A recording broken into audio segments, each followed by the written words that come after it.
السلام علیکم عزیز طلبہ، یہ 15ویں ہفتے کی دوسری ویڈیو ہے۔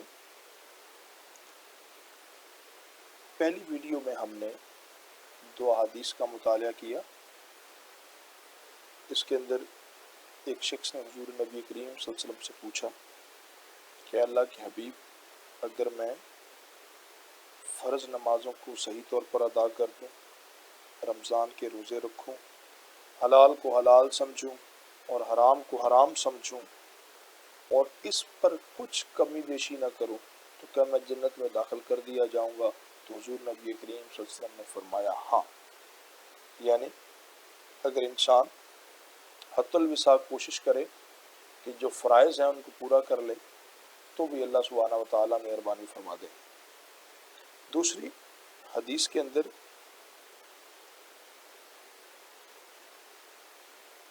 حضور نبی کریم صلی اللہ علیہ وسلم نے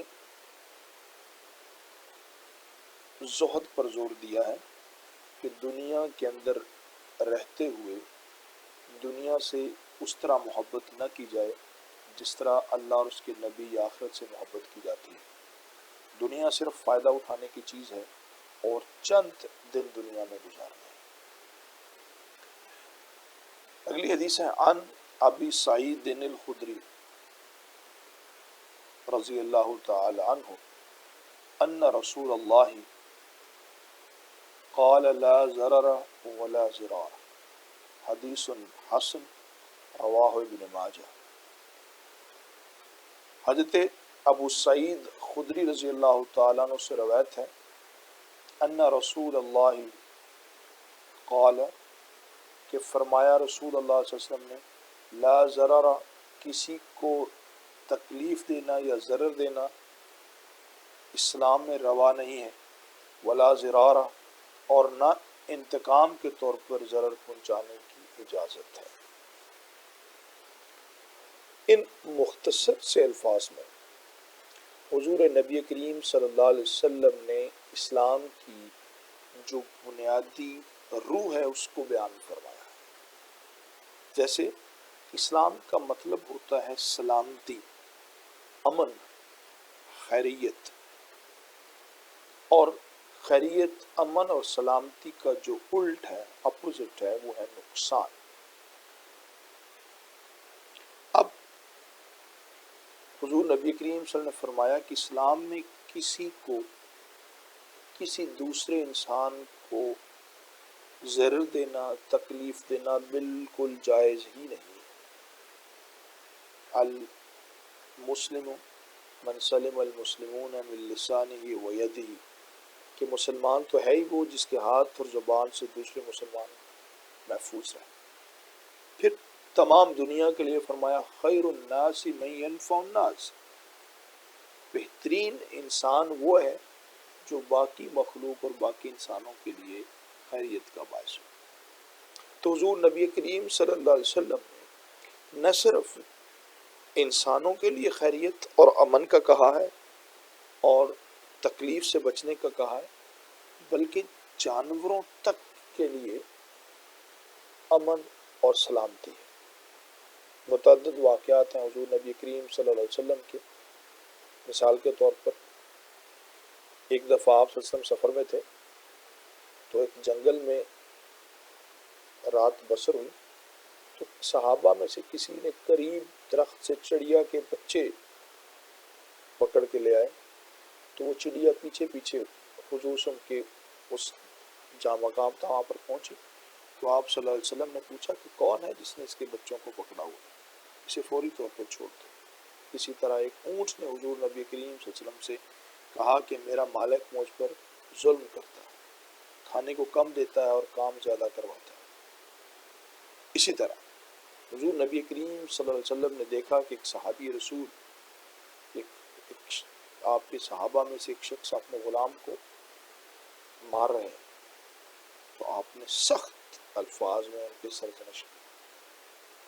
کسی نے پوچھا حضور مجھے بتائیے کہ میں اپنے لوگ جو غلام ہیں ان کو کتنی مرتبہ معاف کروں؟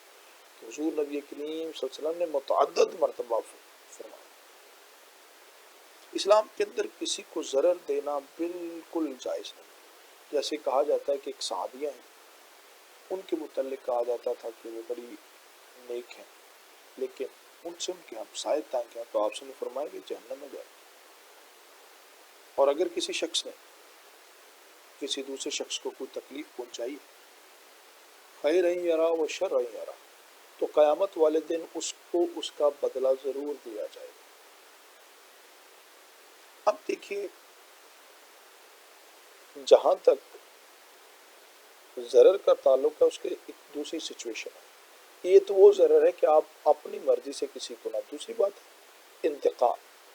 انتقام دراصل وہ جذبہ ہے کہ جب ہمارے ساتھ کوئی زیادتی ہو جائے، کوئی گالی دے جائے، کوئی لڑائی ہو جائے، کوئی جھگڑا ہو جائے، تو پھر انسان کا نفس جو ہے اس پر غصہ غالب آ جاتا ہے. جیسے کہ ہم پچھلی حدیثوں میں پڑھ چکے ہیں کہ حضور نبی اسلام صلی اللہ علیہ وسلم نے غصے سے منع فرمایا. تو انتقام کی آگ میں انسان بہت کچھ کر جاتا ہے. نفس جو ہے وہ سازشی بن جاتا ہے. جتنا لوگوں نے اتنی بات نہیں ہوتی جتنی بڑھا چڑھا کر ہم بیان کرتے ہیں. اور انتقام کے طور پر پھر ضرر رسانے کے بہت سارے جو ذرائع ہیں وہ اختیار کیے جاتے ہیں. اور آپ نے دیکھا کہ ہمارے پاکستان کے اندر انتقام کی آگ میں کئی لوگ جھلس گئے. خاندانی دشمنیاں، رشتوں میں تراوٹ اور بے شمار چیزیں جو ہیں انتقام.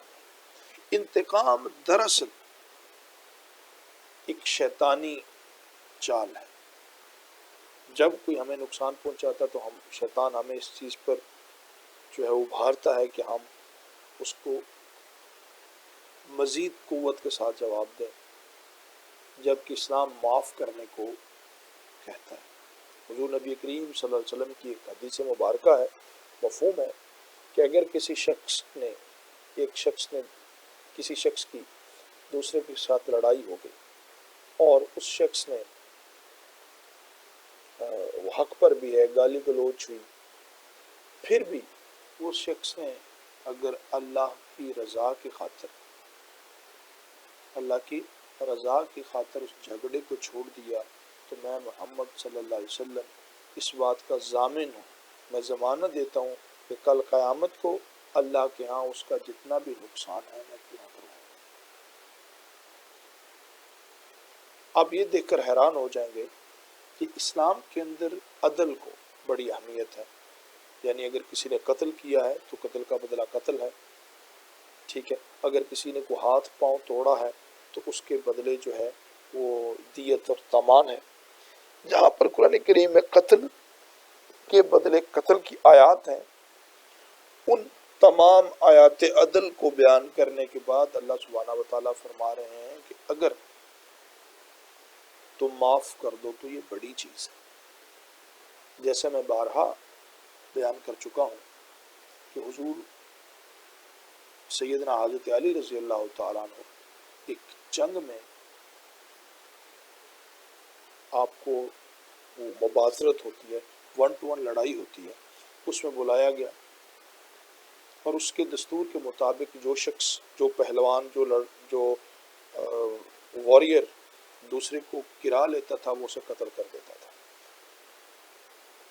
سیدنا حضرت علی رضی اللہ تعالیٰ عنہ نے اپنے مد مقابل کو بچھاڑا اور اس کو مارنے کے قریب تھے کہ اس نے آپ کے چہرہ مبارک پر تھوک دیا. اس نے جو ہی یہ کام کیا، سیدنا حضرت علی رضی اللہ تعالیٰ عنہ نے اسے چھوڑ دیا اور اپنے لشکر کی طرف، پڑاؤ کی طرف چل پڑے. یہ بات بڑی حیران کن تھی اس شخص کے لیے. اس نے پیچھے سے آواز دی کہ جناب آپ نے مجھے کیوں چھوڑ دیا؟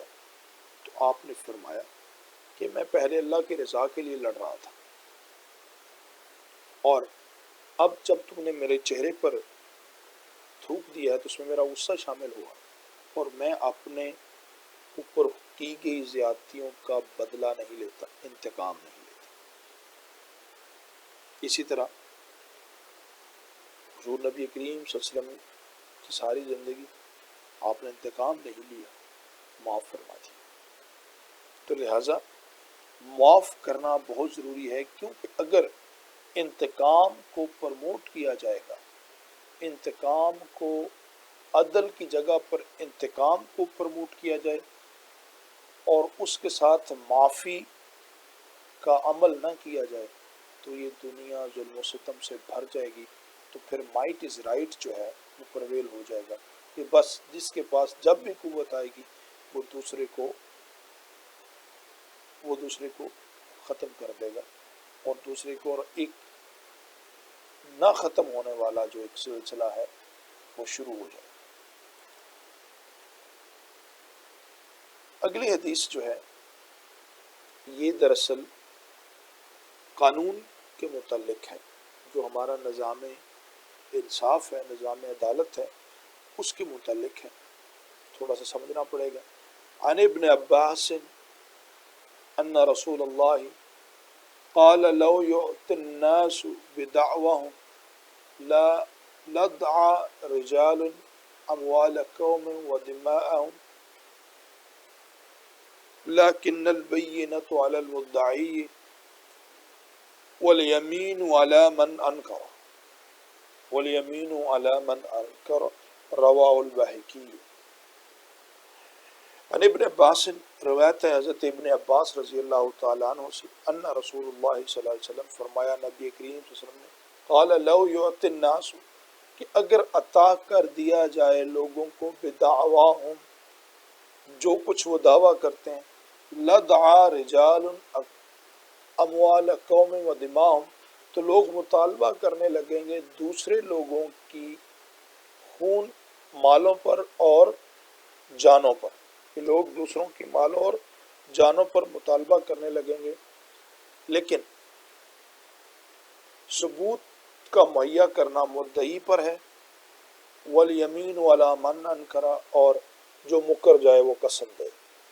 یہ حدیث دراصل پہلے تو یہ سمجھ لیں کہ دعویٰ کیا ہوتا ہے اور مدعی کون ہوتا ہے۔ دعویٰ ہوتا ہے کہ اگر کسی شخص نے کسی دوسری شخص کے ساتھ کوئی لین دین کیا ہے، یا کسی دوسرے شخص کے ساتھ کوئی زیادتی ہو گئی ہے، اور وہ شخص انتقام لینے کے بجائے، خود کچھ کرنے کے بجائے عدالت کی طرف چلا جاتا ہے، اور وہاں پر جا کر اس ظلم اور اس زیادتی کو بیان کرتا ہے کہ مجھے انصاف دلایا جائے، تو وہ شخص مدعی، وہ بات دعویٰ ہوتی ہے، اور وہ جو شخص ہے وہ مدعی کہلاتا ہے۔ مثال کے طور پر میرے پاس ایک گھر ہو جو میں بیچنا چاہتا ہوں، اس کی قیمت میں نے رکھی 50,000 روپیہ، 50 لاکھ روپیہ۔ اتنے میں میرا ایک، اور میں نے یہ فیس بک پر یا ٹویٹر پر یا کہیں فیس بک پر یا واٹس ایپ پر یہ بھیج دیا کہ میں گھر بیچنا چاہتا ہوں۔ ایک شخص آیا اور اس نے مجھے کہا کہ اچھا جناب آپ گھر بیچنا چاہتے ہیں۔ اس نے گھر دیکھا اور اس نے کہا جناب یہ 10 لاکھ روپے، اس کو گھر پسند آیا، اس نے 10 لاکھ روپیہ مجھے دیا کہ جناب یہ ہماری طرف سے ایڈوانس ہے، اور 6 مہینے کے بعد سپوز کریں میں آپ کو 50 لاکھ روپیہ 40 دے دوں گا اور مکان کا قبضہ بھی لے لوں گا، لہٰذا آپ ایک کام کریں کہ آپ، یہ مکان میرا ہو گیا۔ پھر کیا ہوا کہ 2 گواہ لے لیے گئے اور ایک چھوٹا سا اسٹامپ ہو گیا۔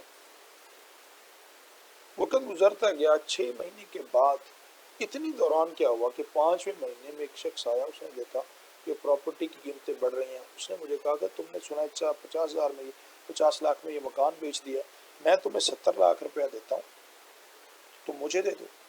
اب میری نیت بدل گئی۔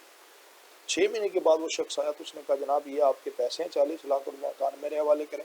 تو میں نے کہا بھی نہیں، اب میں تمہیں 40 لاکھ کا نہیں دوں گا، 50 کا نہیں دیتا، میں تو 70 مجھے مل رہا ہے، 70 تو۔ اب یہ چیز جو ہے وہ خلاف قانون ہے، کیونکہ بات طے ہو گئی اور وہ دعوے کے مطابق پیسے لے آیا۔ اب میں مکان اس کا ہے اور میں صرف اور صرف ایک پوزیشن لیے کے بیٹھا ہوا۔ اب وہ شخص جائے گا عدالت میں، اور عدالت میں جا کے یہ بات کہے گا کہ جناب یہ شخص جو محمد خالد صاحب ہیں، ان کے پاس ایک پراپرٹی ہے جس کا ایڈریس یہ ہے، اتنے مرلے کی پراپرٹی تھی، اور انہوں نے 50 لاکھ کے مجھ سے سودا کیا، 10 لاکھ انہوں نے ایڈوانس لیے، 40 لاکھ کا ہمارا ٹائم ہو چکا تھا، 6 مہینے بعد کا پوزیشن تھا، یہ 2 گواہ ہیں، تو لہٰذا مجھے میرا پراپرٹی دلوائی جائے، مجھے حق دلوایا جائے۔ تو بیٹے یہ جو انہوں نے یہ پوری تحریر کی ہے نا کہ یہ مکان تھا اور یہ تھا، یہ دعویٰ کہلاتا ہے۔ اور جو شخص وہ کیس لے کر عدالت میں گیا وہ مدعی کہلائے گا، اور میں جو ہوں میں مدعا علیہ کہلاؤں گا، کیونکہ دعویٰ میرے اوپر ہوا ہوا۔ تو یہ آپ کو سمجھ آ گئی، ٹھیک ہے۔ اور بینہ کہتے ہیں ثبوت کو، بینہ کہتے ہیں ثبوت کو۔ تو وہ جو ہمارے درمیان میں تحریر ہوئی تھی کہ جناب یہ اسٹامپ ہوا تھا اور 2 گواہ تھے، وہ بطور ثبوت کے تھے۔ اس پر اب اس کانٹیکس میں حضور نبی کریم صلی اللہ علیہ وسلم کی بات، اس حدیث کو سمجھیے۔ حضور صلی اللہ علیہ وسلم فرما رہے ہیں کہ اگر لوگوں کو محض اتنا کہنے پر کہ لوگ جائیں اور دعویٰ کر دیں کہ جناب یہ پراپرٹی میری ہے، اور انہیں بغیر ثبوت کے ایویڈنس لیے ہوئے پراپرٹی یا وہ چیزیں عطا کر دی جائیں، تو پھر تو لوگ دوسرے لوگوں کے مال اور جانوں پر پراپرٹی کریں گے، قبضہ کرنے کی کوشش کریں گے، یہ بھی میرا ہے، یہ بھی میرا ہے، اور پھر ناحق لوگوں کو کہیں گے کہ جناب اس نے مجھے قتل کیا، اس نے مجھے گالی دی ہے، اس نے یہ کیا ہے۔ تو حضور صلی اللہ علیہ وسلم فرما رہے ہیں کہ جو بھی دعویٰ کرے وہ اس کا ثبوت لے کر آئے۔ صحیح ہے نا؟ جس طریقے سے جس شخص نے مجھ پر فار ایگزامپل کہا کہ جناب یہ آپ کے پاس مکان ہے، اور تو وہ مدعی ہے، اس کو ثبوت کون ہے؟ اب ثبوت کس نے پیش کرنا ہے؟ ثبوت پیش کرنا ہے کہ جس شخص نے مجھ سے مکان خریدا اور اس نے سارا اسٹامپ وغیرہ کیا۔ اور اگلی بات ہے وَالْيَمِينُ عَلَىٰ مَنْ أَنْكَرَ۔ اور دوسری صورت یہ ہوتی ہے کہ کبھی کبھی، اور اکثر یہ ہوتا ہے، یہ بات بڑی پکی ہے، اکثر یہ ہوتا ہے کہ ہم لوگ لا علمی میں، جہالت میں، یا دوسرے لوگوں کے فراڈ کے اندر آ کر، یا دوسروں کے اعتماد میں سودا کر لیتے ہیں، اور پھر کچھ لکھتے نہیں ہیں، کچھ تحریر نہیں کرتے، گواہ نہیں ہوتے اور پیسے دے دیتے ہیں۔ ایسے لوگ بڑی مصیبت میں پڑ جاتے ہیں، کیونکہ اللہ سبحانہ و تعالیٰ نے بڑے واضح طور پر فرما دیا ہے کہ جس ذات نے انسان کو پیدا کیا وہ انسان کے بیہیویئر کو سمجھتے ہیں۔ تو اللہ نے فرمایا ہے قرآن کریم میں بڑے واضح طور پر، بڑی لمبی آیت ہے کہ ایمان والو اگر تم میں سے کوئی لوگ آپس میں معاملہ کریں تو اس کو لکھ دیا کریں ثبوت کے طور پر۔ اب یہ ہے کہ اگر کوئی شخص مکر جاتا ہے، مثال کے طور پر اگر اس شخص نے اسٹامپ نہ کرایا ہو، اگر اس شخص نے اسٹامپ نہیں کرایا، سپوز سچویشن کو بدل دیتے ہیں، تو اس شخص نے اسٹامپ ہی نہیں کرایا، وہ 40 لاکھ لے کر آیا، تو مجھے کہتا ہے کہ جناب یہ مکان مجھے دیں، یہ 40 لاکھ آپ کا۔ تو میں کہتا ہوں کون تھا 40 لاکھ، کیسا مکان، میں تو آپ کو جانتا ہی نہیں۔ میں کہوں گا نہیں، وہ کہتا ہے جی نہیں آپ نے مجھے 10 لاکھ لی، تو میں کہوں گا کہاں ہے ثبوت؟ تو ان کیس اگر میں مکر جاتا ہوں تو پھر قسم ہے، یا میں قسم دوں گا یا وہ قسم دے گا۔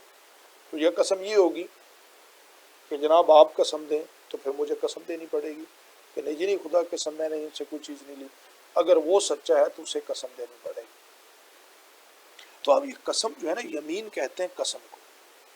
تو اب ہمارے ہاں یہ جھوٹی قسموں کا بھی ایک بڑا رواج ہے، اور ایک پوری سائنس ہے۔ آج کل کی جو اس وقت پاکستان کے اندر جو لیگل سسٹم ہے، اس کی بدقسمتی ہے کہ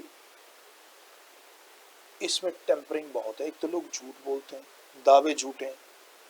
دوسری بات یہ ہے کہ جو ثبوت ہیں وہ ٹیمپرڈ ہیں، وہ جھوٹے ہیں۔ تیسری بات یہ ہے کہ اس کے اندر لوگ مکر بڑی جلدی جاتے ہیں، جھوٹ بہت بولتے ہیں۔ یہ جھوٹ کا جو معاملہ ہے یہ بہت زیادہ ہے، وہ جھوٹی قسمیں تک اٹھا دیتے ہیں۔ تو لہٰذا قسم کیا چیز ہے؟ قسم کہتے ہیں کہ جس طریقے سے ہر چیز کی ایک قیمت ہے، تو جس شخص نے جھوٹی قسم اٹھائی دراصل اس نے قیامت والے دن اللہ کے ہاں جو اس کے جو اعمال تھے، اس کے جو معاملات تھے، اس کو جو جنت میں اگر کوئی ملنے کے چانسز تھے، تو اس نے وہ ساری چیزیں چھوڑ کر دنیا کے مال پر ریچھ کیا۔ حضور نبی کریم صلی اللہ علیہ وسلم نے اسی طرح ایک جگہ ارشاد فرمایا کہ لوگوں تم مجھ سے، مفہوم ہے کہ تم مجھ سے چرب زبانی سے اور جھوٹے ثبوتوں سے فیصلہ کروا لیتے ہو اور پھر کچھ زمین یا کچھ معاملہ اپنے لے جاتے ہو، تو یاد رکھو جس نے مجھے دھوکے کے ساتھ، جھوٹ فریب کے ساتھ کچھ بھی مجھ سے لکھوایا کروایا اور مجھ سے کچھ چیز لے لی، تو سمجھ لو کہ میں نے اسے دوزخ کی آگ میں سے کچھ آگ دی ہے۔ ٹھیک ہے، تو یہ جو مدعی ہے اور یہ جو حدیث ہے اس لحاظ سے ضروری ہے۔ میں نے تقریباً 2 اضافی باتیں بھی آپ کو اس میں بتا دی کہ جب بھی کوئی معاملہ کریں تو اس کو لکھ لیا کریں۔ جزاک اللہ۔